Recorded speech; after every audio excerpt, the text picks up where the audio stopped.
In this video using light exercises, I will demonstrate the basics of how to use the node tool, the pen tool, and the corner tool in Affinity Designer.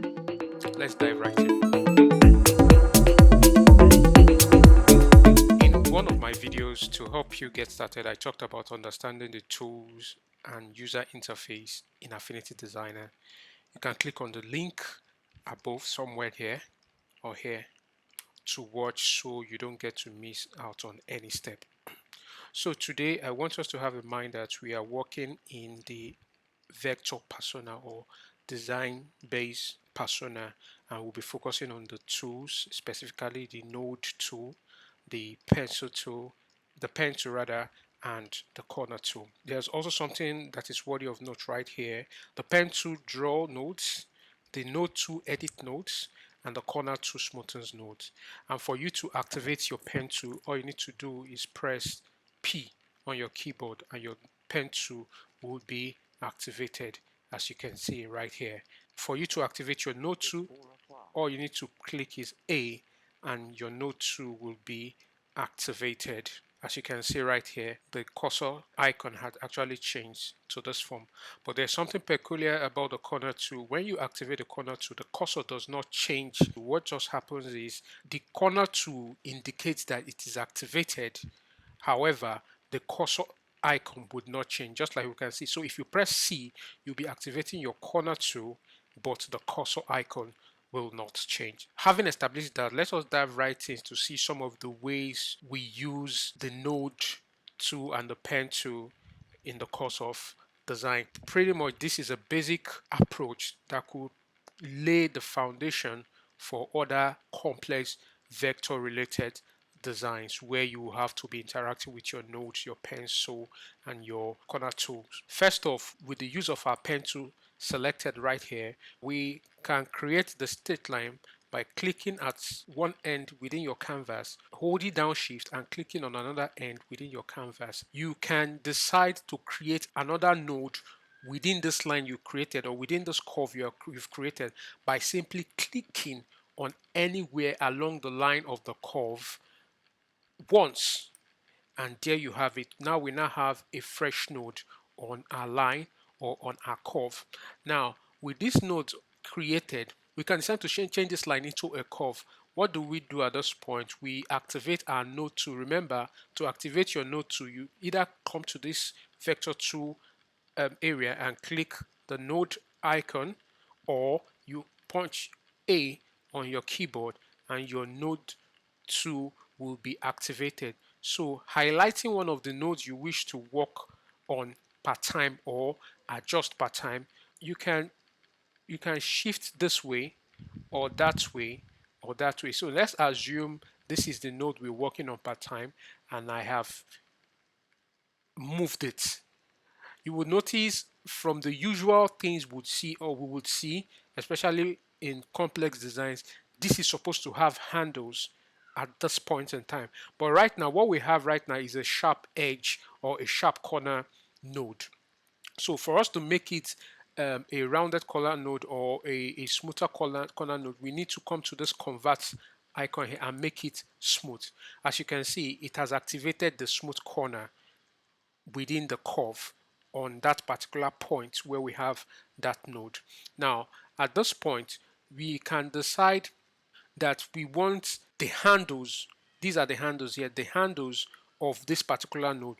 We want one of them to be able to make movements while we're adjusting this curve or this line at an increment of 45 degrees. For us to get that done, we hold down shift, click on one of the handle and adjust. You will notice that as you adjust, it can only adjust or rotate at an increment of just 45 degrees and nothing more.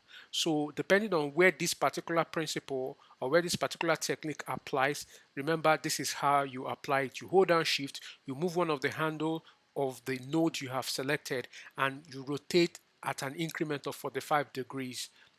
You can also decide to create a sharp point within your curve when you have selected a particular node. Let's just assume we don't want to make use of this node again. We want to create a fresh node along that line of curve. Let's click once here and there we have a fresh node. And what we want to do with this node, we want a situation where we can create a sharp curve at that particular node or at that particular point we've selected. What will happen is when you hold down your option key on your Mac or your alt key on your Windows PC, select one of the handles and you move it. If you notice, the other handle remained where we left it while this other one is affected. This is the only one making the movement and is being affected. So that is how you create a sharp point within your curve. As we continue, we will see how we can really apply these techniques to a proper design. Let's go ahead and select multiple nodes and move them like we'll move any other element within our canvas. So having selected multiple nodes, you can move these around to any length you want,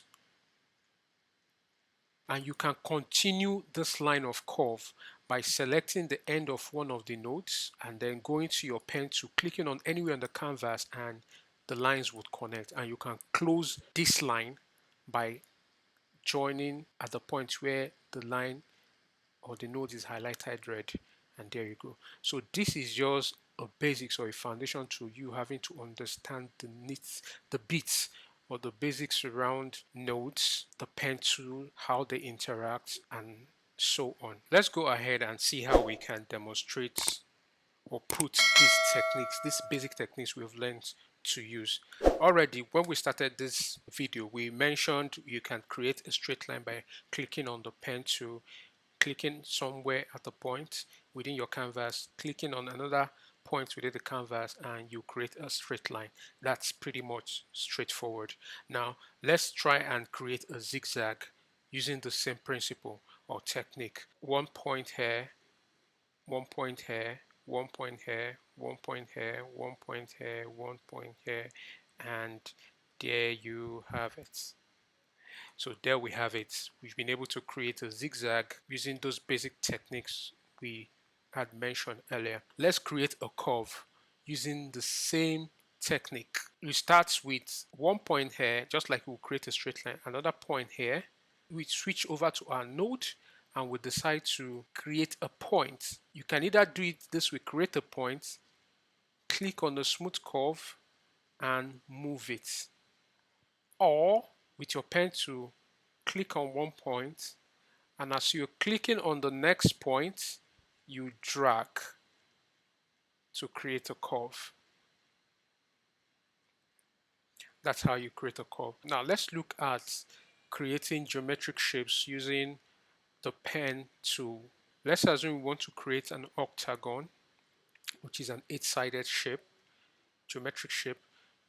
Come to this point, we do holding down your shift, you go this way, this way, this way, this way, this way, this way, this way, and that way. That's how you've been able to create an octagon. Let's assume you want to create a maze. We can still go ahead and do this, this, this, this, this, this, this, this, this, and like that. These are just basic shapes you can literally create with your pen tool and your node. Now, let's say we want to create a triangle with a sharp corner and a smooth corner. Now, pay very close attention to this particular one because at this point we'll be introducing the corner tool. Let's say this is an ideal triangle. Let's say this is our triangle, and we know we have sharp corners at all the different points where we have nodes. So, excuse me, so we can decide to create a smoother corner by using our corner tool. This is how it works. You click on C to activate your corner tool.